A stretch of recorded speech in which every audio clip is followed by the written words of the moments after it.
அனைவருக்கும் வணக்கம்.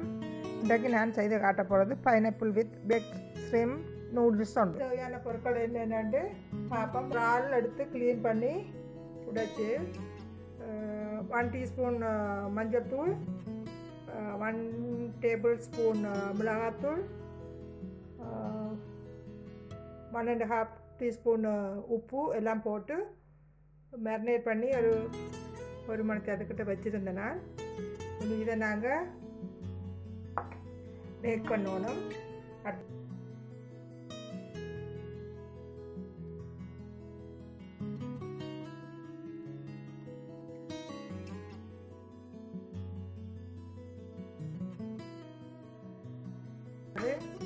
Chilli flakes நறுவல் மிளகாத்தூள் 1 டீஸ்பூன் எடுத்து வச்சுருக்கிறேன்.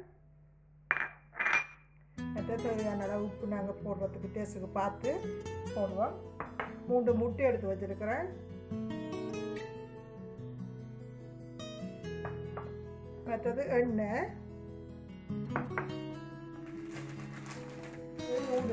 நூடுல்ஸ் இந்த நூடுல்ஸ் தான் போட போகிறேன். பைனாப்பிள் வெட்டி போட்டு உள்ளுக்கு இருக்கிற பைனாப்பிள் எடுத்து போட்டு இந்த வெளி இதை எடுத்து வச்சுக்கிறேன். இதுக்குள்ளே தான் ஸ்ரிம்பை வச்சு நான் பேக் பண்ணி எடுக்க போகிறேன். முறைக்குள்ளே போவோம் வாங்கும். இந்த வட்டின பைனாப்பிள் இதுக்குள்ளே நான் வந்து இந்த இறாலை வந்து உள்ளுக்குள்ளே வச்சு இதை பேக் பண்ண போகிறேன். அப்போ இதுக்கு முதல் நாங்கள் இதை இந்த அன்னாசி பழ இதுக்குள்ளே வந்து இதை நாங்கள் ஃபில் பண்ணுவோம். எனக்கு இதில் இருக்கிற இந்த ஜூஸ் எல்லாம் இதோட சேர்ந்து அதுக்கு டேஸ்ட்டாக இருக்கும். இப்போ இந்த அன்னாசிக்குள்ளே நான் இந்த இறால் எடுத்து இந்த மேரினேட் பண்ண இறால் எடுத்து இதுக்குள்ளே போட்டுட்டேன். இனி இதை இந்த அலுமினியம் பாயிலால் கவர் பண்ணி போட்டு பேக் பண்ண போகிறேன். நான் முதலே போட்டு பண்ணால் வச்சு விட்டுருந்தேன். 460 விட்டுருக்குறேன். ஒரு அரை மணித்தியாலம் இதை பேக் பண்ண விடுவோம். எடுத்து வச்ச இந்த 3 முட்டையை முதல் பண்ணி எடுத்துக்கொள்வோம். அதுக்கு நான் முதல் இதுக்குள்ள ஒரு டீஸ்பூன் எண்ணெய் விடுறேன். இதுக்குள்ள ஒரு 1/2 டீஸ்பூன் சோல் போட்டு பண்ணி எடுத்தாச்சு. இனி இதை இதுக்குள்ளே விட்டு நாங்கள் ஸ்க்ரம்பிள் பண்ணி எடுத்துக்கொள்வோம். வந்து நல்லா ஸ்க்ரம்பிள் ஆகிடுச்சு. இனி நாங்கள் இதை ஒரு டிஷ்ஷில் எடுத்து போட்டு இனி மற்ற கேரட்டுகள், ப்ரோக்கோலி அதனால் வெங்காயம் அதனால் லேசாக ஃப்ரை பண்ணி எடுப்போம். ஸ்பூன் எண்ணெய் விடுறேன். இந்த கேரட்டை சேர்த்துக்கொள்ளுவோம். இதுக்குள்ளே நான் இப்போ இந்த வட்டி இருக்கிற இந்த சுவத்த வெங்காயத்தையும் சேர்த்துக்கொள்கிறேன். கொஞ்சம் லேசாக வதங்கிட்டு இதுக்குள்ளே இப்போ நாங்கள் இந்த வட்டிக்கிற இந்த சொத்த கூட மிளகாயையும்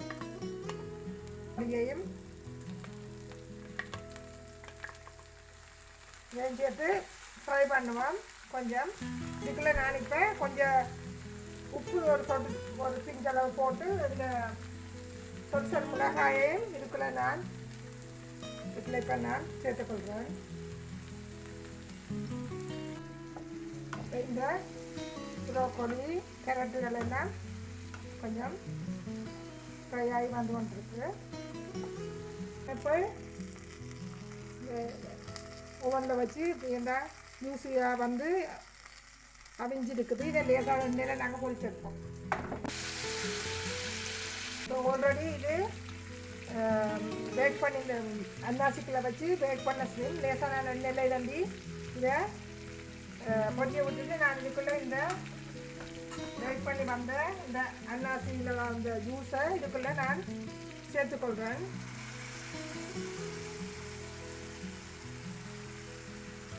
அன்னாசியில் இதை கொஞ்சம் கரண்டியால் தண்டி வலிச்சு பிடிக்க இன்னும் கூட இதில் இந்த ஜூஸுகள் வரும்.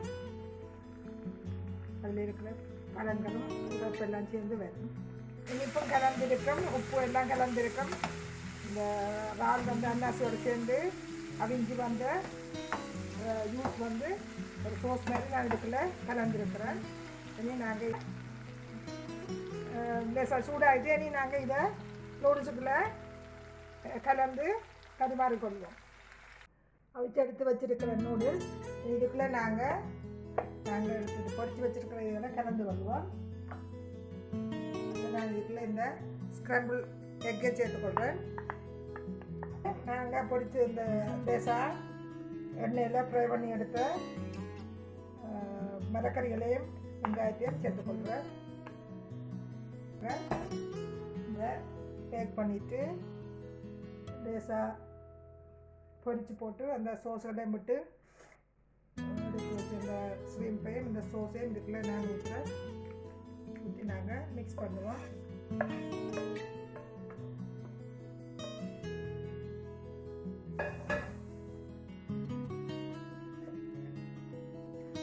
இந்த சோஸ் எல்லாம் பிரட்டி தண்டியாச்சு. இந்த சோஸ் வந்து நல்லா டேஸ்ட்டாக இருக்குது. உப்பு உரைப்பெல்லாம் நல்லா அளவாக இருக்குது. இந்த பேக் பண்ணிக்க இந்த அன்னாசி அதில் இருக்கிற ஜூஸும் வந்து இந்த இறாலோட சேர்க்க அது ஒரு வித்தியாசமான ஒரு டேஸ்ட்டை தரும்.